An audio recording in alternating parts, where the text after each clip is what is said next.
নমস্কার, কেমন আছেন সবাই? আশা করি আপনারা ভালো আছেন, সুস্থ আছেন, আর আমরাও ভালো আছি।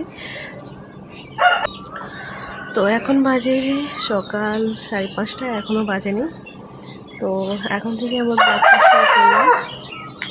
আসলে বাইরে ঠান্ডা লাগছে বলে বাইরে বসে আছি, ভেতরটা তো ভীষণ গরম তাই। আর উঠে ওই কিছুই করিনি, বাট ওই গেটের কাছটায় এক বালতি জল নিয়ে একটু ঢাললাম, এখন বসে আছি। তো মুরগির ডাক, পাখির ডাক তো শুনতেই পাচ্ছ।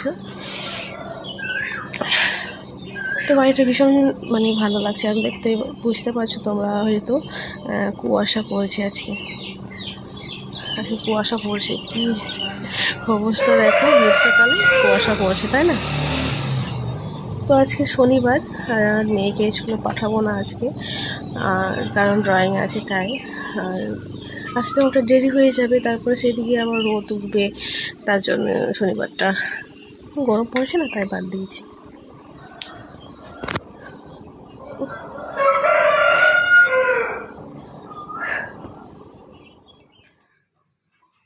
তো বাড়ির সমস্ত বাজ শুরু করে দিয়েছি, আর ওরা এখনও কেউ দুজনেই ঘুম থেকে উঠেনি এখনও।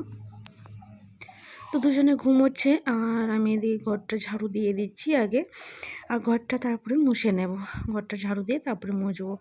আর ঘরটা প্রচণ্ড নোংরাও হয়ে গেছে। কালকে যেহেতু আমরা খাওয়া দাওয়া করেছি সন্ধ্যাবেলা, কতগুলো লিচু এনেছিলাম, সেগুলো খেয়ে গুছিয়েছি, তো গুঁড়ো টুড়ো সব পড়েছিল আর কি, আর সন্ধ্যাবেলা ঝাঁটায়নি। তো সেইগুলোই ভালোভাবে সরিয়ে ঝাঁটিয়ে পরিষ্কার করে নিচ্ছি। আর এতগুলো এখনও লিচি আছে এই যে, আর অনেকগুলোই নষ্ট ছিল, ফাটা ফাটা, বেশি নেওয়া হয়নি, তো যা দিয়েছি নিয়ে এসছি আর কি। তো এই যে ভালোভাবে সব কিছু ঝাঁটিয়ে পরিষ্কার করে নিই, চলো। আর তারপরে রান্নাঘরের কিছু কাজ আছে, সেগুলো করব। আর যেহেতু এখন কিন্তু বাজে ওই 6টা, এখনও বেশি দেরি হয়নি, 6টার মতন বাজে। আর এখনও ডাস্টবিনওয়ালাটা এলো না, তো আশা করি আসবে না, এরকম তাড়াতাড়ি আসে। তার জন্য আমি আবার বিশেষ করে উঠে যাই, ডাস্টবিনের জন্যই আমি তাড়াতাড়ি উঠে যাই। যেহেতু এখনও রোদটা প্রচণ্ডই প্রচণ্ড গরম, আর রোদটাও ভীষণ কড়া, তার জন্য ডাস্টবিনওয়ালাটা তাড়াতাড়ি চলে আসে। আর এখন দেখছি এখনও আসছে না, তো তার আর আজকে আসবে না এরকম। আর আজকে না এলে দেখো, কাল থেকে জিনিসপত্র রেখেছি, কাল থেকে যা রাখার রেখেছি, তারপরে আজকে রাখবো আবার। ওটা কি বলে, তো আজকেও জমা হবে, আর আবার কালকেও জমা হবে, এরকম। তো অনেকগুলোই হয়ে যাবে। তো যাই হোক, দেখা যাক। দুপুরে যদি একটু বেলা করেও যদি আসে তো আরও ভালো। তো উঠোনটার কাছে এই যে সামনেটাই ঝাঁটাবো, আর ওই দিকটা একটু ঝাঁটাবো। আর সেগুলো পরিষ্কার আছে, পরিষ্কার ওই ঝাঁটিয়েছিলাম বিকেলে কালকে, এখন আর ঝাঁটাবো না, আবার বিকেলে ঝাঁটাবো। আর এখন এই দিকটাই খালি একটু ঝাঁটিয়ে নিই, আগলের দিকটা।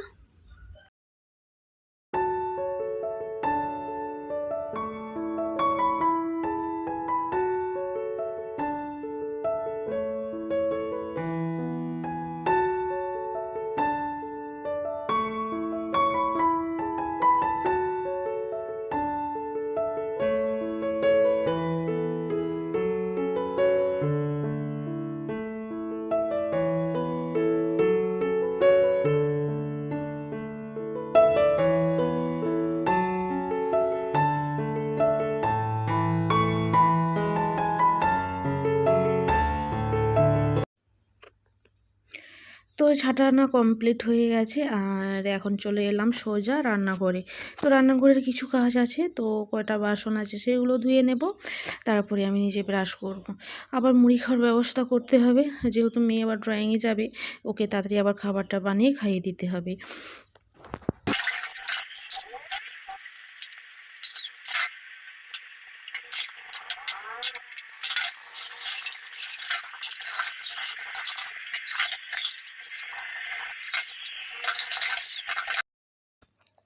তো ব্রাশটা করে নিয়েছি, করে নেব, করে তারপরে কয়েকটা জামা কাপড় আছে, সেগুলো আগে ধুবো, সেগুলো ধুয়ে তারপরে খাবারটা জোগাড় করব। কারণ সকাল সকাল একটু না ধুলে আবার বিরক্তি লেগে যায়, ধুতে ইচ্ছা হয় না। তো চলো।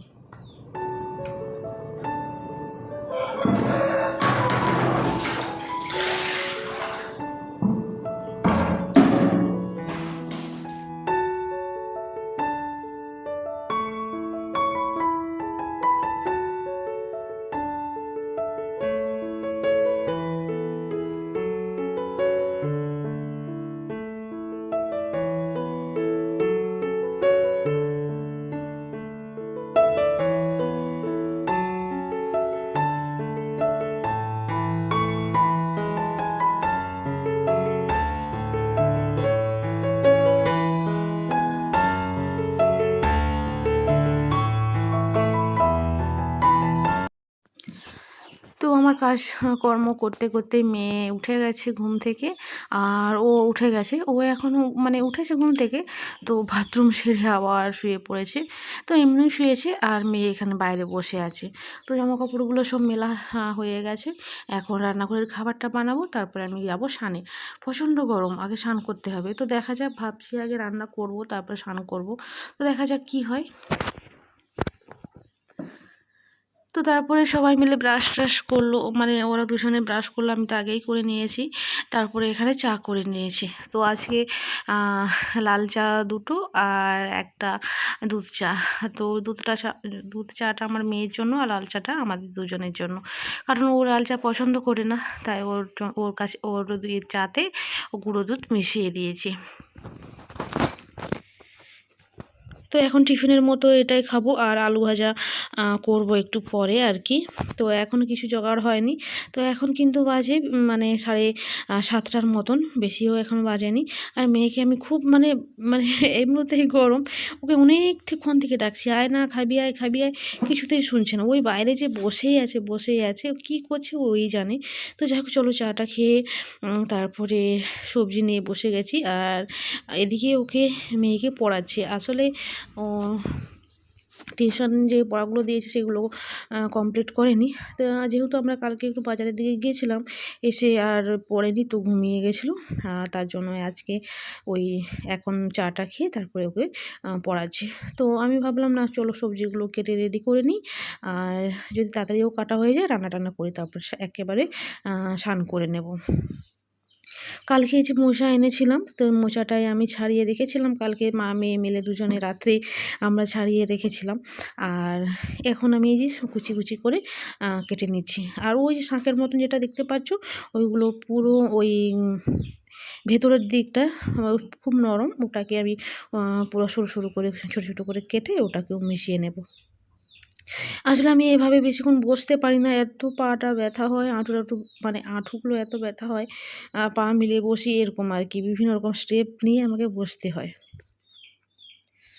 তো যাই হোক, এখানে সমস্ত কিছু মানে কাটাকুটি করে আলু ভাজা করলাম। আলু ভাজা করে ওদিকে মুড়িও দিয়ে দিয়েছি, ওরা খেয়েও নিয়েছে। আর এদিকে আমি একদিকে বসিয়েছি পুঁই শাকের তরকারি, আর একদিকে হচ্ছে মোচা দিয়ে ডাল। মানে মোচা দিয়ে ডাল হচ্ছে এখনও ফোড়ন দেইনি, তো আগে সেদ্ধ করে নিচ্ছি। আর এদিকে সবজিটা আমার প্রায় হয়ে এসছে। আর পুঁই শাক, আলু, বেগুন দিয়ে একটা তরকারি হচ্ছে। আর বেগুন ভাজা, ছোটো ছোটো বেগুন এনেছিলাম, আর বেগুনটাও ভাজা হয়ে গেছে। বেগুনটা ফার্স্টে ভাজা করে নিয়েছি ওই তেলের মধ্যে, আর সবজিটা রান্না করে নিচ্ছি। আর সবজিটা আমার হয়ে গেছে, চলো সবজিটা নামিয়ে নিই, তারপরে ডালটা করে ভাতটা বসাবো।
তো ভাতটা সরি, ওই তরকারিটা হয়ে গেছে যখন, ভাবলাম না আর গ্যাসটা ফাঁকা রাখবো না, তো চাল ধুয়ে আর ভাতটা বসিয়ে দিলাম। আর এদিকে এই যে ডালটা সেদ্ধ হয়ে গেছে, ডাল আর মোচাটা সেদ্ধ করতে দিয়েছিলাম, সেদ্ধ হয়ে গেছে। তো এর মধ্যে একটু হলুদ দিয়ে দিচ্ছি, আর বড় কড়াই বসিয়েছি, কারণ সেটা অনেকটাই ছোট, মানে ফোড়নে যখন দেবো না, মানে গোটা সিদ্ধ দিয়ে পড়ে যায়, তার জন্য বড় কড়াটা নিলাম। যাতে সুবিধা হয় আর কি। তো এর মধ্যে অল্প করে সরষের তেল, তারপরে দেবো তেজপাতা, শুকনো লঙ্কা, আর দেবো পেঁয়াজ আর পাঁচফোড়ন। এটা দিয়ে আমি ডালটা আজকে ছুঁকে নেব। তো যাক, আর এখন বাজে কিন্তু 9:30। মেয়েকে ড্রয়িংয়ে দিয়ে চলে এসছে, আর আমারও এদিকে রান্না কমপ্লিট। তো তরকারিগুলো রান্না হয়ে গেছে, ভাতটা এখনও বাকি আছে। তো ভাতটা বসিয়ে আমি এই যে স্নান করে নিয়েছি। আর মাথায় আজকে শ্যাম্পু দিয়েছি, ওই গলা ব্যথার জন্য আমি 1 সপ্তাহ মতো মাথাটা শ্যাম্পু করা হয়নি। এমনিও ভিজাচ্ছিলাম কিন্তু শ্যাম্পু করিনি। আর তাই ভাবলাম আজকে চলো শ্যাম্পু করি।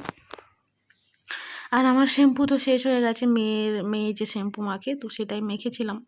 আর ওর খুশকির জন্য ডাক্তার দিয়েছিল। বাবারে এত তীব্র গন্ধ, কী আর বলবো, কেমন একটা ওষুধ গন্ধ। তো এরকম আর কি, প্রচণ্ড গন্ধ হচ্ছে। তো যাই হোক, এই যে মাথাটা ভেজা আছে, জামা কাপড়গুলো একটু ধুয়েছিলাম, যেগুলো পরেছিলাম সেগুলো সব মেলে টেলে তারপরে আমি বসে গেছি এখানে। আর তো একটু পরেই যাবে মেয়েকে আনতে, ও 10:30টার দিকে ছুটি হবে।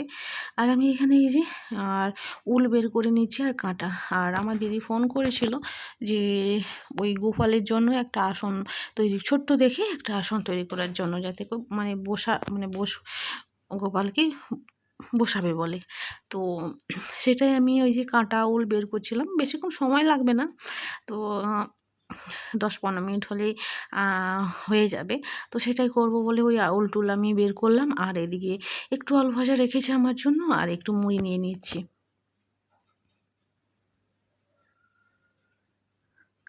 তো মুড়িটাও বাড়ন্ত হয়ে গেছে, আর একটু অল্পখানি আছে, অল্প কোটায় মুড়ি নিলাম। তারপর একটু পরেই আবার মেয়ে এলে ভাত খেয়ে নেবো এখন। তো যাই হোক, এই যে মুড়িটাকে খেয়ে নিই, তারপরে আসনটা বুনবো। তো আলু ভাজা দিয়ে সত্যি মুড়ি খেতে খুব ভালো লাগে। আর আলু ভাজা আর শুকনো লঙ্কা আছে, তো মুড়ি খাচ্ছি।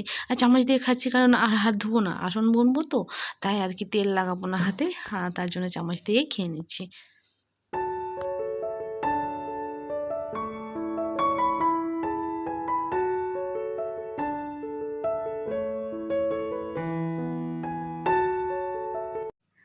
তো আসনটা কেমন তুললাম আর কতখানি বানালাম আর কীরকম ডিজাইনের বানালাম, তো ওটা পরের ব্লগে আসবে, আজকে আর দেখাতে পারবো না, কারণ অনেকটা অসুবিধা হচ্ছিলো বানাতে, কারণ অনেক দিন পর বানাচ্ছিলাম তো তাই।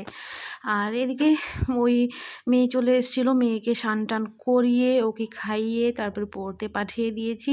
এখন কিন্তু বাজে 12:30, আর এখন আমরা দুজনে খেতে বসে গেছি। মেয়েকে রেডি করে একে খেতে পড়তে পাঠিয়েছি, তারপরে আমরা দুজনে খেতে বসেছি। তো আজকের মেনু ওই কোলা মোচা দিয়ে ডাল, আর পুঁই শাকের ঘন্ট, আর হলো বেগুন ভাজা। তো এটাই আজকের দুপুরের খাবার। তো চলো তাহলে আমরা খাওয়া দাওয়াটা করে নিই। আর ভিডিওটা কেমন হয়েছে অবশ্যই কমেন্টে জানিও। ভিডিওটা ভালো লাগলে অবশ্যই একটা লাইক দিয়ে দিও। তো ভিডিওটা তাহলে আজ এই পর্যন্তই। সবাই ভালো থেকো, সুস্থ থেকো। আবার দেখা হচ্ছে নতুন একটা ব্লগ নিয়ে। ততক্ষণ পর্যন্ত বাই।